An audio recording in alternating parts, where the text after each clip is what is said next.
when the Muslim is about to enter the next world and leave this dunya, the Malakul Maut comes and sits at his head. So it's at the place of the head. Then the angels of the heavens come down, as if their faces are suns, bright. And they have with them the shrouds of Jannah and the perfumes of Jannah. So, when the person is about to pass away, Allah sends a delegation of angels just for him. So, angels will come, and they will have with them the shrouds of Jannah and the perfumes of Jannah. And they will sit as far as the eye can see. Now this would apply to the elite category, that they get the best delegation.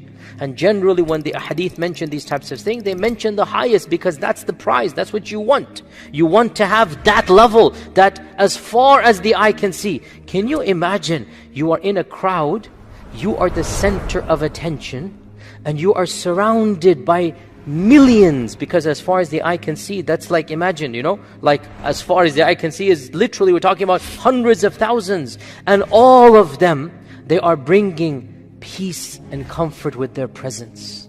Their faces are shining bright. You can smell the fragrances of Jannah. You can see all of them, they have the kafan for Jannah. What do you think the impact will be when you see this? What do you think the impact will be? And that's the whole point. We want to get to that level. And so they will come down and they will sit as far as the eye can see.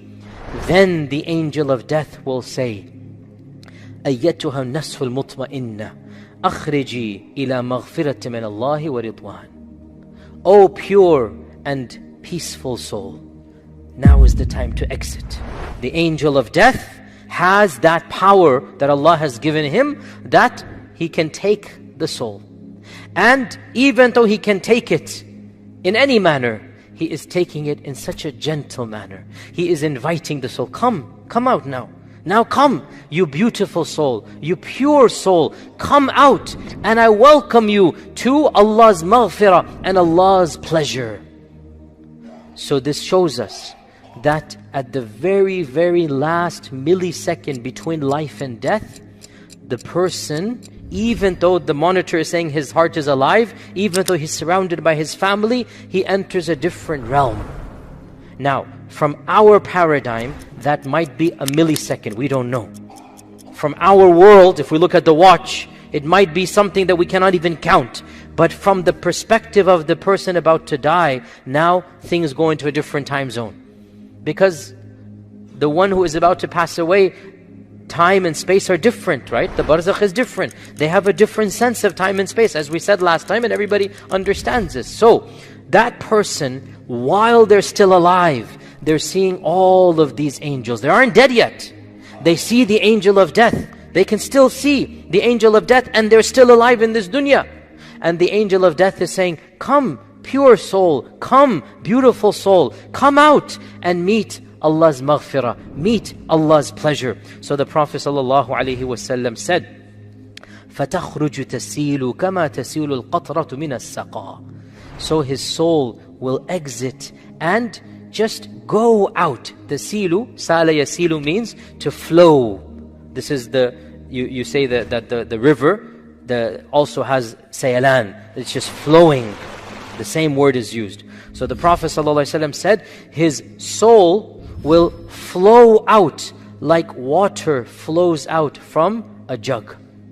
If you pour water out, the smoothness. And by the way, the metaphor is also comfort, because when you see water, all human beings, it's a sign of peace, a sign of calmness. And the metaphor that a Prophet ﷺ gave is a metaphor of calmness. His soul will exit the body like water when it is poured from a jug.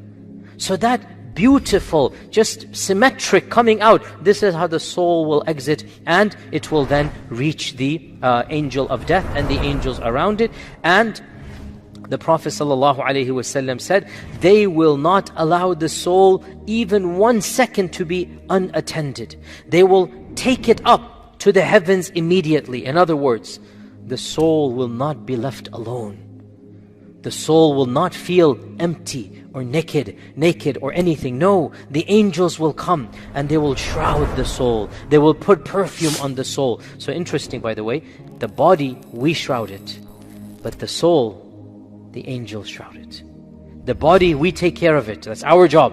That's fard kifaya on us. If the family is there, they do it. If not, then the community will do it. We have to take care of the body that's left behind. But the soul that's going forward, that is the responsibility of the angels. And the angels will wrap it in the delicate cloths of Jannah. And they will put the perfumes of Jannah on it. And every time they were going up to Allah subhanahu wa ta'ala, they will pass by other angels. And the angels will say, who is this beautiful soul? And the angels will respond, this person is Fulan ibn Fulan. And they'll mention him by the best names that the people of earth remembered him by. Anybody who said, oh, you're an honest person, the angels will say, this is Fulan ibn Fulan, the honest person. Somebody would have said, you're so generous to us. So then the angels will say, this is so-and-so, the son of so-and-so, the generous one. So all of the adjectives that were used on earth in a positive manner, which means what must we do in this dunya, brothers and sisters? Do khair, do good. We want the angels to use those adjectives, right? So the Prophet ﷺ said, the ahsanil asma, the best descriptions that the people gave of him, the angels will give as they're going upwards. Now once again, remember, all of us will go through that. We will all be terrified at that stage.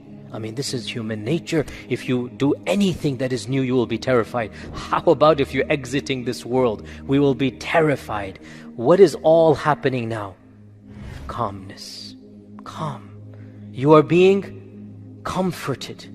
That not only the angel that have taken you, but every angel you go by, every group that you go by, they're smiling, they're radiant, they're encouraging you. And this is the reward of the righteous life lived in this dunya.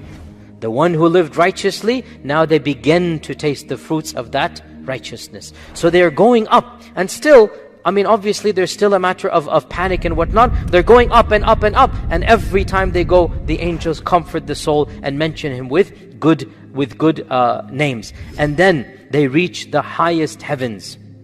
And then the Prophet ﷺ said, when they get to the highest heavens, فُتِّحَتْ لَهُ أَبْوَابُ السَّمَاءِ, the doors of the heavens are opened up for him. And so again, imagine the VVIP status. He is the entourage. He is the person, wherever he goes, the doors open up. He's being ushered in with the entourage. How do you think this person is going to feel now? More and more, the calmness is setting in. And they go higher and higher until they say that they get to the highest heavens, the seventh heaven. So throughout all of these seven heavens, and throughout all of these heavens, the angels are going to be comforting until finally they reach the seventh heavens. Then it will be said, "Uktubu kitabahu fil illiyin." It will be said. Who will say this? In other reports, Allah will say. So Allah will say, write his name in the register of Illiyin. And Illiyin is the name of a register for the righteous people. It is mentioned in the Quran.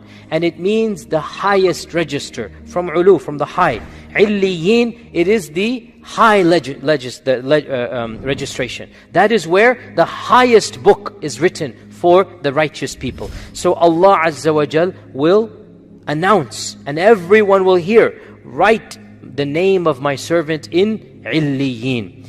And then Allah will say, irji'u abdi ila al-ard. Return my servant to this world, because I created them from it, and I shall return them to it, and then I shall bring them back from it one other time. Minha khalaqnakum wa fiha nu'idukum wa minha nukhrijukum taratan ukhra.